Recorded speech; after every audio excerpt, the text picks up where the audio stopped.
Hello everyone, welcome to another episode of Revlog. Andy here. They finally launched the 2022 WRX. I know I've made the previous video in the past talking about the potential new WRX and STI. I'm an old fan myself. My first car was the Bug-Eye WRX. And also when I used to live in Atlanta, I was always part of the WRX Atlanta group. Very nice people that helped me learn how to wrench on cars and stuff. So there's very much that nostalgia about owning a Subaru. But if I put on my automotive journalist critique hat on, I think they're stretching my nostalgia very thin. I've mentioned in the past that they're gonna have to do something about the automatic transmission, just being a CVT option. And it's no surprise, it's the same old. My feeling is ever since the Toyota ownership takeover of the Fuji Heavy Industries, I think they just make very rational choices and no more of that emotional choice. So we don't really see the uniquely Subaru thing anymore. I'm sure they're selling way more cars with all the SUVs and whatnot. But some of these too logical of a choice just make me mad as the older Subaru fan. I think design-wise, they're just trying to hit that mainstream design. I think what happened is there was probably a bit of both the marketing team wanting to, push the off-roady feel a little bit more from the Subaru side. I don't know, maybe they had some focus group studies suggesting that the WRX owners are indeed driving these cars off-road and they want to protect the paint or something like this. Anyhow, we're stuck with this body cladding on these new WRXs. And also I think part of I need to see the car in person, but I think what may have happened is maybe the new Subaru's global platform architecture. Maybe because they make so many SUVs now, they don't have a car or the flexibility in the platform to make it much lower. Maybe they're trying to hide the overall height with the body cladding is what they're going for. I need to see the car in person to really be able to tell. But those two things is kind of my guess on how we're more or less stuck with this sort of design. I really don't understand some of the design choices. When you make a headlight so narrow, it just makes and the grille much larger, it makes the overall car look narrow. So I don't know why they do that. Also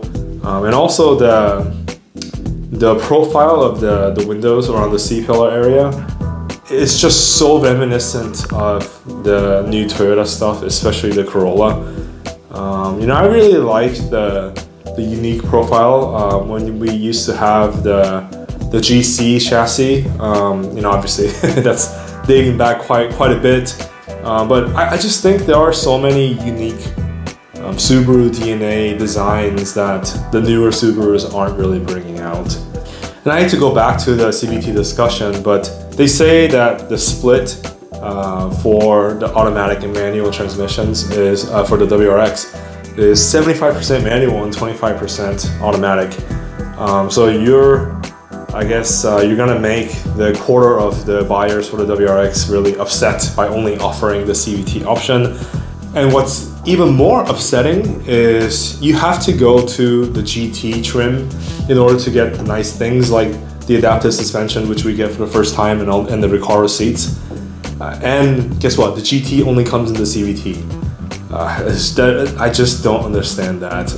This is very reminiscent of the time frame when in 2009 they offered the WRX without the wide fender, and I think I'm pretty sure that was also maybe one of the Toyota's calling in terms of business. They can save money on tooling by not offering the wide fenders on the WRX trim, and the fans revolted so much. After a few years, I think maybe 1 or 2 years, they ended up going back to offering the wide fenders on the WRX also. So my guess is I think they got this terribly wrong, all this lineup and the feature trims. I think they're gonna revise it very, very soon.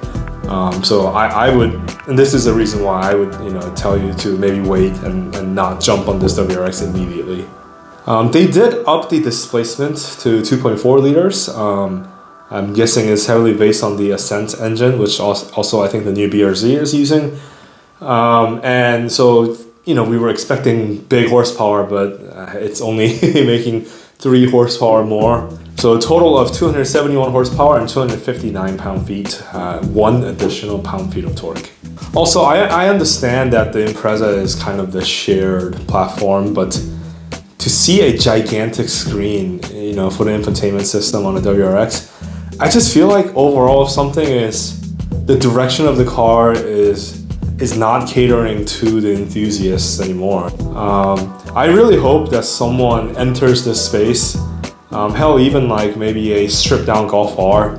For those people in the Northeast that just really need the all-wheel drive, I don't know. I feel like Subaru has this space all to themselves, and I wish that more competitors enter this market so we get more compelling choices. So what do you think about the new design from Subaru? Is it what you've expected the WRX to look like? It's been a while since I've communicated with you all, but I'm sorry I'm not coming back with a positive video, but I want to hear what you all have to say about the new Subaru WRX. Let me know your comments down below.